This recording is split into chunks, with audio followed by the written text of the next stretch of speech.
V9 న్యూస్కు స్వాగతం. నా పేరు కిరణ్ కుమార్. ఇప్పుడు హెడ్లైన్స్.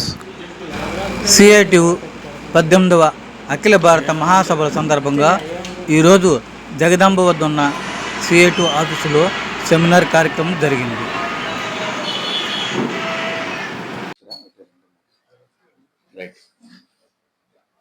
సెంటరింగ్ ఏమైనా ఉందా? ఇది ఆయన సెంటర్ ఏమైనా ఉన్నాడా?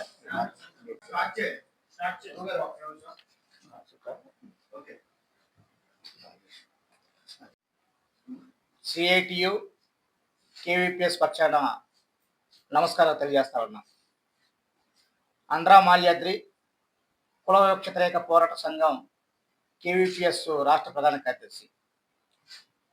ఈరోజు ఈ మీడియా సమావేశ ఉద్దేశం, మన దేశ ప్రధాని గారు ఈ రాష్ట్రానికి ఈరోజు వస్తూ ఉన్నారు. ప్రధాని గారు ఆంధ్రప్రదేశ్కి రావటం కొత్తేం కాదు, అనేక సార్లు వచ్చారు.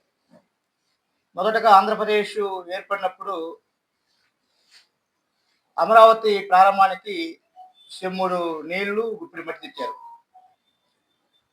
లేటెస్ట్గా అంతకుముందే యోగాంధ్ర పేరుతో విశాఖపట్నం కూడా ఇచ్చారు. కానీ దేశ ప్రధానిగా ఆంధ్రప్రదేశ్కి ఏం చేశారని చెప్పి అడుగుతా ఉన్నాం. 2013 ముందు గుజరాత్ ముఖ్యమంత్రిగా ఉన్నాడు. ఏం చెప్పాడు?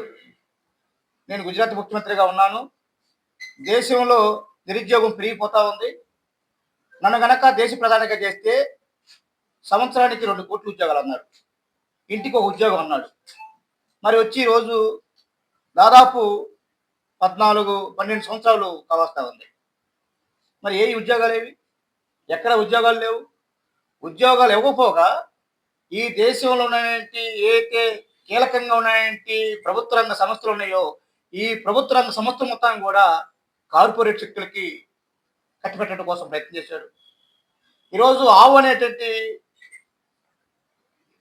జంతువు పాటిస్తుంది, ఆవు అంబానిది. కానీ ఈరోజు నరేంద్ర మోడీ లేస్తే ఆదాని అంబానీ తప్ప మరొకటి మాట్లాడలేదు. ఈ దేశంలో ఉన్నటువంటి ఏదైతే పరిశ్రమలు ఉన్నాయో, ఏదైతే ప్రభుత్వ సంస్థలు ఉన్నాయో, ఈ మొత్తాన్ని కూడా కార్పొరేట్ శక్తులు కప్పడం కోసం ప్రయత్నం చేస్తా ఉన్నాడు. ఈరోజు దళితులకు ఉన్న భూమి ప్రభుత్వ లెక్కల ప్రకారం చూస్తే 2.5%. కానీ ఈరోజు ఆంధ్రప్రదేశ్లో ఉన్నటువంటి భూమి ఏదైతే 2.5% ఉందో 1% మారిపోయింది. ఈ 1.5% మొత్తం కూడా ఎక్కడైతే దళితులు, గిరిజనులు, బలైన వర్గాలకు సంబంధించిన భూములు ఉన్నాయో, ఈ భూములు మొత్తం కూడా కార్పొరేట్ శక్తులకి కట్టబెట్టడం కోసం నరేంద్ర మోడీ ప్రయత్నం చేస్తా ఉన్నాడు. ఇక్కడ విశాఖలో ఉన్నటువంటి విశాఖ ఉక్కు, ఆంధ్రుల హక్కు పోరాడి సాధించుకున్నటువంటి పరిశ్రమ అది. ఆ పరిశ్రమ సంబంధించి ఈరోజు పోస్కో కంపెనీకి ప్రైవేట్ పరం చేయడం కోసం ప్రయత్నం చేస్తా ఉన్నాడు. సొంత గనులు లేవు. ఈరోజు ప్రధానమంత్రి ఆంధ్రప్రదేశ్ ఇచ్చినటువంటి వాగ్దానంలో కడప ఉక్కు పరిశ్రమ లేదు. నిరుద్యోగం లేకుండా చేస్తానని చెప్పినటువంటి నరేంద్ర మోడీ ఉద్యోగాలు ఇవ్వకపోగా నిరుద్యోగాన్ని పెంచుతున్నాడు తప్ప 2 కాదు చెప్పి మీకు వస్తా ఉన్నాం. ఈరోజు కర్నూలు ఎందుకు వస్తా ఉన్నాడు? ఒక పక్క ఆయన ప్రధానంగా అయిన తర్వాత భారతదేశంలోని ప్రజల మొత్తానికి జిఎస్టీ పేరుతో విపరీతమైన భారాలు వేశాడు. ఒక రకంగా ప్రజల యొక్క సంపద దోసుకుంటున్నాడు. దోసుకొని పెంచింది, జిఎస్టీ పెంచింది ఆయన. ఈరోజు తగ్గించాలని పేరుతోటి కర్నూలు పెద్ద సభ పెట్టడం కోసం, దానికోసం 100 కోట్లు ఖర్చు పెట్టడం కోసం ప్రయత్నం చేస్తూ ఉంది. కాబట్టి ఈరోజు భారత ప్రధాని యొక్క దుర్మార్గమైన పరిస్థితి ఈరోజు ఈ యొక్క ప్రభుత్వ రంగ సంస్థ మొత్తాన్ని కూడా లేకుండా చేయడం కోసం ప్రయత్నం చేస్తూ ఉన్నాడు. రెండోది, రోజు దళితుల మీద, గిరిజనుల మీద దుర్మార్గమైన దాడులు జరుగుతూ ఉన్నాయి. ఈరోజు దేశంలో ఉన్నటువంటి అత్యున్నత ప్రధాన న్యాయమూర్తి ఉన్నటువంటి గవాయి మీద ఒక మతోన్మాది రాకేష్ కిషోర్ బూడితో దాడి చేస్తే ఏమాత్రం కూడా మాకు దీన్ని ఖండించిన పరిస్థితి లేదు. అదే కాదు, ఆయనే కాదు, ఈరోజు అత్యున్నత పదవులు ఉన్నటువంటి ఐఏఎస్, ఐపీఎస్ల మీద జరిగేటువంటి కులవివక్ష దాడులు, దుర్మార్గం జరుగుతూ ఉంటే దీని మీద ఏమాత్రం కూడా నివారణ కోసం ప్రయత్నం లేదు. మూడోది, ఈరోజు ప్రభుత్వ రంగం అనేది ఎంత కీలకంగా ఉన్నటువంటి ప్రభుత్వ రంగం, టెలికాం ప్రైవేటు పరం, పోర్టు ప్రైవేటు పరం, రైల్వే ప్రైవేటు పరం, అన్నీ కూడా ఈరోజు ప్రభుత్వ రంగ సంస్థలని లేకుండా చేయడం కోసం ప్రయత్నం, దాంట్లో ముఖ్యంగా రిజర్వేషన్ లేకుండా చేయడం కోసం ప్రయత్నం చేస్తూ ఉన్నారు. ఈరోజు ఏదైతే బీజేపీ, ఆర్ఎస్ఎస్ దుర్మార్గమైన పద్ధతిలో భారత రాజ్యాంగాన్ని అమలు చేస్తూ చెప్పినటువంటి పద్ధతిలో చెప్పినటువంటి మోడీ ఈరోజు భారత రాజ్యాంగాన్ని లేకుండా చేయడం కోసం ప్రయత్నం చేసే క్రమంలో మనుస్మృతి అమలు చేయడం కోసం ప్రయత్నిస్తా ఉన్నాడు. ఈ మనుస్మృతి అమలు చేయడం అంటే ఉద్యోగాలు ఉండవు, సమానత్వం ఉండదు. కాబట్టి ఇలాంటి పరిస్థితి ఉంది. కానీ ఇంత జరుగుతూ ఉంటే మన రాష్ట్రంలో ఏంటి అధికార ప్రధాన ప్రతిపక్ష పార్టీలు ఉన్నాయి. చంద్రబాబు నాయుడు గారు, పవన్ కళ్యాణ్ గారు, జగన్మోహన్ రెడ్డి గారు ఏం మాట్లాడుతున్నారు? విశాఖ ఉక్కు మీద ఏమాత్రం ఇక్కడేమో కొట్టుకుంటారు, అక్కడేమో పార్లమెంట్లో పోయి బీజేపీకి అనుకూలంగా ఓటేస్తా ఉన్నారు. ఎంతవరకు అన్యాయం. కాబట్టి ఈరోజు సామాజిక న్యాయం అనేది ప్రజలకి ఉండలేదు, ఉద్యోగాలు ఇవ్వట్లేదు.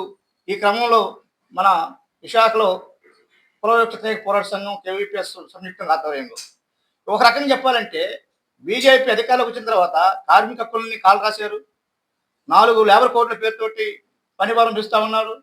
ఈరోజు ఎంత దుర్మార్గం అంటే 2014లో బీజేపీ 10 గంటలు పెంచి 14 గంటలు, ఒక రకంగా కార్మికులు మొత్తం పోరాడి సాధించుకునేటువంటి 8 గంటల పనిదాన్ని ఈరోజు 12 గంటలకి పెంచుతూ పార్లమెంటు చట్టం చేస్తే, మన ఆంధ్రప్రదేశ్లో ఉన్నాయంటే, తెలుగు రాష్ట్రాలు ఉన్నాయంటే వాళ్ళు కూడా దీన్ని పెంచుతూ మన ఈ మధ్యనే కూటమి ప్రభుత్వం 12 గంటలు పెంచుతూ జీవో వచ్చింది.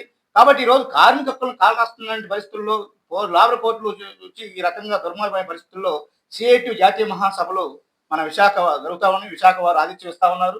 ఈ సిఐటి ఆల్ ఇండియా మహాసభ సందర్భంగా ఈ అంశాల మీద రాష్ట్ర స్థాయిలో సెమినార్లు పెట్టాలని చెప్పి భావించాం. ఆ క్రమంగా మొదటగా ఈ రాష్ట్ర సెమినారు ప్రభుత్వ రంగం సామాజిక న్యాయం అనే అంశం మీద సెమినార్ జరుగుతూ ఉంది. ఈ సెమినార్కి జాతీయ అధ్యక్షులు, దళిత సోషల్ ముక్తి మంచి జాతీయ అధ్యక్షులు, పార్లమెంట్ సభ్యులు కె రాధాకృష్ణ గారు వస్తా ఉన్నారు. ఆయనతో పాటుగా దళిత సోషల్ ముక్తి మంచి జాతీయ నాయకులు వి శ్రీనివాసరావు గారు, సిఐటి రాష్ట్ర ప్రధాన కార్యదర్శి సి నరసింహరావు గారు, దాంతోపాటుగా లోకల్ స్థానికంగా ఉన్నటువంటి కుమార్ గారు, చిరంజీవి గారు, రాజు గారు, సుబ్బన్న గారు వీళ్ళందరూ కూడా పాల్గొంటా ఉన్నారు. ఈ సెమినార్ చేయాలని చెప్పి మేము కోరుతా ఉన్నాం. సంబంధించి ఆనవాయితీగా దళితులు బయట పెడతారు, అగ్ర కులాల వాళ్ళు లోపల పెడతారు పేరుతోటి అక్కడ పూజలు అడ్డుకున్నారు. దాంట్లో మొట్టమొదటి స్పందించింది కేవీపీఎస్. కేవీపీఎస్ స్పందించి అక్కడ ఉన్న దళిత యువకుల మొత్తాన్ని సమీకరించి అడగబట్టే స్థానికంగా ఉన్నటువంటి ఎస్ఐ వచ్చి అది విషయం కేసు రాసుకొని ఏదైతే ఈ యొక్క నైవేద్యానికి అడ్డుకున్నటువంటి పూజారి మీద కేసు నమోదు చేయడం కోసం ప్రయత్నం చేశారు. అయితే చివరికి అనుకున్న పెద్దలు మేము ఇక్కడి నుంచి దీన్ని అమలు చేయము, ఖచ్చితంగా దళితులను లోపల రాణిస్తామని చెప్పిన తర్వాతే వాళ్ళు దళితులు కేసుకి పోకుండా ఈ యొక్క దాన్ని ఇదే కాదు మేము ఒకటి అడుగుతా ఉన్నాం. తిరుపతి లడ్డు పేరుతోటి కల్తీ జరిగింది పేరుతోటి చంద్రబాబు నాయుడు గారు మాట్లాడారు. కానీ పవన్ కళ్యాణ్ గారు ఉప ముఖ్యమంత్రి గారు ఆ కల్తీ దాని మీద సనాతన ధర్మాన్ని చెప్తూ ఇక్కడ ఉన్నటువంటి విజయవాడలో ఉన్నటువంటి కనకదుర్గమ్మ మెట్లు ఎవరైనా పైనుంచి కింద కడుగుతారు, ఈయన కింద నుంచి కడిగాడు, కడుగుతూ సనాతన ధర్మాన్ని చెప్పాడు. సనాతన ధర్మం చెప్పినటువంటి పరిస్థితుల్లోనే వెంటనే 1 నెలలోనే ఆయన నియోజకవర్గం ఉన్నటువంటి కాకినాడ జిల్లా పిఠాపురం నియోజకవర్గంలో ఉన్నటువంటి మల్లావులో దళితులు సాంఘిక బహిష్కరణ చేశారు, ఏం మాత్రం మాట్లాడలేదు. అదే కాదు, ఈ యొక్క విశాఖ జిల్లాకి ఇన్ఛార్జి మంత్రి ఎవరు?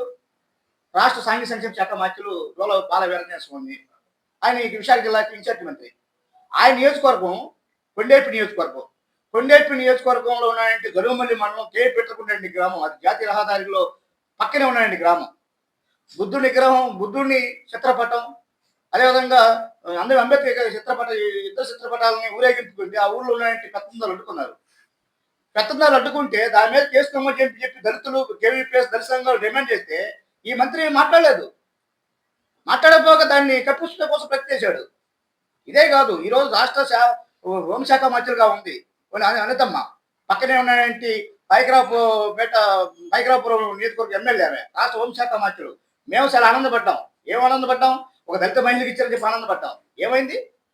ఆమె నియోజకవర్గంలో నక్కపల్లి దగ్గర ఒక ఊర్లో దళితులు పెళ్లికి సంబంధించినటువంటి శామ్యాన సంబంధించి వెళితే వాళ్ళ మీద దొంగతనం నెప్పం పెట్టి, దొంగతనం నెప్పం పెట్టి వాళ్ళ మీద కేసులు పెట్టి వాళ్ళని ఇబ్బంది పెడితే ఇవేం మాట్లాడాల. అంటే రాష్ట్ర హోంశాఖ మంత్రి ఉన్నటువంటి పరిస్థితుల్లో ఆమె చేయకుండా మొదట్లో పవన్ కళ్యాణ్ హోమ్ మినిస్టర్ విమర్శిస్తే మేమందరూ వ్యతిరేకించాం. మరి ఈరోజు హోంశాఖ మంత్రులు ఆ పాత్ర పోషించట్లేదు. రాష్ట్రంలో ఎక్కడైతే ప్రజాప్రతినిధులుగా ఉన్నారో మంత్రులు సైతం, ఎందుకు ఈరోజు నారా లోకేష్ బాబు విద్యాశాఖ మంత్రులు, ఆయన మంగళగిరి ఎమ్మెల్యేగా ఉన్నాడు. మంగళగిరి టౌన్లో మాదిగలు నడుస్తున్నారని చెప్పి పసుపు నీళ్ళు చల్లి అవమానపరిస్తే దాని మీద కేసు నమోదైతే దాన్ని ఎవరు చేసింది? బీజేపీకి సంబంధించినటువంటి నాయకుడు భార్య కేసు నమోదైతే కేసు నమోదు కాకుండా అడ్డుకున్నాడు లోకేష్ బాబు గారు. ఉన్నారు వాళ్ళ యొక్క నియోజకవర్గాల్లో దుర్మార్గం దాడులు జరుగుతామని దీని మీద ఏమాత్రం మాట్లాడలేదు. ఒకే ఒక విషయం, రాష్ట్ర ముఖ్యమంత్రి అధ్యక్షతన ప్రతి 6 నెలల కోసం సమావేశం జరగాలి. చంద్రబాబు నాయుడు గారు 2014 నుంచి 2019 అనుకుంటే 2 సమావేశాలు జరిగినాయి. 2019 నుంచి 2024 జగన్మోహన్ రెడ్డి ముఖ్యమంత్రిగా ఉంటే ఒక్క సమావేశం జరగల. ఈరోజు చంద్రబాబు నాయుడు వచ్చి దాదాపు 16 నెలలు అవుతా ఉంది, ఒక్క సమావేశం జరగల. ప్రతి మంత్రి అధ్యక్షతన ప్రతి 3 నెలలకు ఒకసారి సమావేశం జరగల. జిల్లా కలెక్టర్ల అధ్యక్షతన ప్రతి 3 నెలలకు ఒకసారి జరగట్లా. జిల్లా కలెక్టర్ విజిలెన్స్ మౌంటరీ కమిటీల్లో పనిచేసేటువంటి సంఘాలకు అవకాశం ఇవ్వాలి. అవకాశం ఇవ్వకపోతే అధికార పక్షంలో కమిటీలు ఇస్తా ఉన్నారు, భాగస్వామ్యం ఇస్తా ఉన్నారు. వాళ్ళు ఏమాత్రం మాట్లాడట్లా. కాబట్టి ఈరోజు కేంద్ర రాష్ట్ర ప్రభుత్వాలు ఉద్దేశపూర్వకంగానే ఈ యొక్క దళితులకి గిరిజనులకు చట్టాలని లేకుండా చేయడం కోసం ప్రయత్నిస్తా ఉన్నారు. కార్మిక హక్కులను లేకుండా ప్రయత్నిస్తా ఉన్నారు. మహిళా సంఘాలు అందరినీ కూడా సంయుక్తంగా చేసి దీని మీద ఒక ఐక్యోద్యమం చేయడం కోసంగా కేవీపీఎస్ ప్రయత్నిస్తా ఉంది. ఆ క్రమంలోనే ఈరోజు ఈ సెమినార్ లో కూడా ఏదైతే ప్రభుత్వ రంగంలో సామాజిక న్యాయం డిసెంబర్ 31 నుంచి జనవరి 4వ తేదీ వరకు మొట్టమొదటిసారి ఆంధ్ర రాష్ట్రంలో విశాఖపట్నంలో జరుగుతున్నాయి. ఈ మహాసభలు జయప్రదం చేయడం కోసం అందులో భాగంగా కొన్ని ముఖ్యమైనటువంటి టాపిక్స్ మీద సెమినార్లు నిర్వహించాలని చెప్పి సిఐటి అఖిల భారత కేంద్రం నిర్ణయం చేసింది. అందులో భాగంగానే ఈ రోజున ముఖ్యంగా ప్రభుత్వ రంగాన్ని నరేంద్ర మోడీ గారి ప్రభుత్వం నాశనం చేస్తూ ఉంది. ఆయన అధికారంలోకి వచ్చిన ఈ 12 సంవత్సరాల కాలంలో ఒక్క ప్రభుత్వ రంగ సంస్థని ఏర్పాటు చేయలేదు దేశం మొత్తం మీద.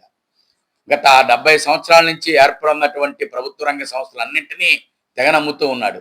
కారు చౌకగా కార్పొరేట్ కంపెనీలకు కట్టబెడుతున్నారు. అది ఇన్సూరెన్స్ కావచ్చు, బ్యాంకులు కావచ్చు, పోస్టల్ కావచ్చు, టెలికాం కావచ్చు, లేదంటే పోర్టులు కావచ్చు, ఇటువంటి హెచ్పిసిఎల్ లాంటి చమురు సంస్థలు కావచ్చు, ఆఖరికి విమానయాన సంస్థలను కూడా, చివరికి ఇస్రోను కూడా ఈ రోజున ప్రైవేట్ కార్పొరేట్ కంపెనీలకు కట్టబెట్టాలని చూస్తున్నారు. రక్షణ రంగంలో ప్రైవేటైజేషన్ అమలు చేస్తున్నారు. ఆఖరికి భూమి లోపల ఉండే గనులను కూడా ప్రైవేట్ కార్పొరేట్ కంపెనీలకు అప్పచెప్తున్నారు. మనం చూస్తూ ఉంటే ఈ రోజున అడవులను మొత్తం నక్సలైట్లందరినీ వేరుపారేసే విధంగా లొంగుబాటు లేదంటే వాళ్ళు బెదిరించి భయపెట్టి చేస్తూ ఉన్నారు. ఎందుకని? ఈ అడవుల్లో ఉన్న ఖనిజ సంపద అంతా కూడా రేపు పొద్దున అదాని గారికి కట్టబెట్టాలన్న కుట్ర విడుతుంది. ఇప్పటికే మామూలుగా సముద్ర తీరం అంతా అయిపోయింది, కొండలు అయిపోయాయి. ఇప్పుడు అడవులను కూడా మొత్తం కట్టబెట్టాలనే కుట్ర జరుగుతుంది. అందులో భాగంగానే అడవుల్లో ఉండే సహజ వనరులన్నీ కట్టబెట్టడం కోసం అడవుల్ని నరికేస్తున్నారు. అందులో ఉన్నటువంటి ఈ నక్సలైట్ ఉద్యమం పేరు చెప్పి వాళ్ళందరినీ హతమార్చడం, లొంగ తీసుకోవడం చేస్తూ ఉన్నారు కోవర్టులు పెట్టి. కానీ ఇటువంటి నేపథ్యంలో ప్రభుత్వ రంగాన్ని నాశనం అయిపోతుంటే ఈ రోజున ప్రభుత్వ రంగం ఉన్నది కాబట్టే ఎస్సీ, ఎస్టీ, బీసీ, మైనారిటీ మహిళలకి సామాజిక న్యాయం వర్ధిల్లి ఉద్యోగ ఉపాధి అవకాశాలు దొరుకుతూ ఉన్నాయి. ఇప్పుడు ప్రభుత్వ రంగమే లేకపోతే ఉద్యోగ ఉపాధి అవకాశాలు ఉండే పరిస్థితే లేదు. అసలు ముందుకెళ్ళడానికి అవకాశమే లేకుండా ఉండే పరిస్థితి ఉంది. అందుకనే ప్రభుత్వ రంగాన్ని రక్షించుకోవాల్సిన అవసరం ఎంతైనా ఉంది. ఈ రోజున బయట మనం ప్రచార మాధ్యమాల్లో కానీ బయట చూసుకుంటూ ఉంటే అన్ని తరగతుల ప్రజలు మాకు రిజర్వేషన్లు కల్పించండి, బీసీల్లో ఉన్న వాళ్ళని ఎస్సీల్లో చేర్చండి, ఎస్సీల్లో ఉన్న వాళ్ళని ఎస్టీల్లో చేర్చండి, లేకపోతే ఏబిసిడి వర్గీకరణ రకరకాల పేర్లు చెప్తున్నారు. ఇవన్నీ 100% రిజర్వేషన్ ఇచ్చినా ఏంటి ఉపయోగం అని చెప్పి అడుగుతున్నాం. రేపు ప్రభుత్వ రంగం అనేది ఉంటేనే నీకు సామాజిక న్యాయం, రిజర్వేషన్లు అమలు జరుగుతుంది. ప్రైవేట్ రంగంలో ఎక్కడా రిజర్వేషన్లు అమలు కావు, ఉపాధి ఉద్యకి ఎక్కడ అవకాశాలు ఉండవు. కాబట్టి ఈ ప్రభుత్వ రంగాన్ని కాపాడుకోవాల్సిన అవసరం ఎంతైనా ఉంది. కాబట్టి భవిష్యత్తులో సిఐటియు యొక్క మహాసభల్లో ఈ ప్రభుత్వ రంగ రక్షణ కోసం దేశవ్యాప్తంగా పెద్ద ఎత్తున ఉద్యమం నిర్వహించాల్సినటువంటి నేపథ్యం ఉంది. ఆ నేపథ్యంలో ఈ సామాజిక న్యాయాన్ని కూడా కలుపుతూ సామాజిక న్యాయం ఉండాలి అంటే ప్రభుత్వ రంగం ఉండాలి. సామాజిక న్యాయం వర్ధిల్ల దళితులకి, గిరిజనులకి, మైనార్టీలకి, మహిళలకి ఉపాధి అవకాశాలు ఉండాలంటే ప్రభుత్వ రంగం ఉండాలి అనే నేపథ్యంలో ఈ సెమినార్ జరుగుతుంది. ఈ సెమినార్కి మా పార్లమెంటు సభ్యులు రాధాకృష్ణన్ గారు ఇందాక ఏదైతే చెప్పారో ఆయన ముఖ్య వక్తగా హాజరవుతూ ఉన్నారు. అలాగే సిఐటి రాష్ట్ర ప్రధాన కార్యదర్శి గారు వీరిద్దరితో పాటు అనేక మంది మేధావులు, ఇతర తరగతుల వాళ్ళు కూడా అటెండ్ అవుతున్నారు. అల్లూరి విజ్ఞాన కేంద్రంలో 18వ తారీఖు ఉదయం 10 గంటలకి ఈ సెమినార్ ప్రారంభమవుతుంది. దానికి మీడియా మిత్రులు కూడా హాజరయ్యి, అలాగే ఇతర కార్మిక వర్గం నుంచి, సామాజిక రంగాల నుంచి పెద్ద ఎత్తున ప్రజానికి హాజరయ్యి ఈ సెమినార్ని జయప్రదం చేయాలని మీ ద్వారా విజ్ఞప్తి చేస్తా ఉన్నాం.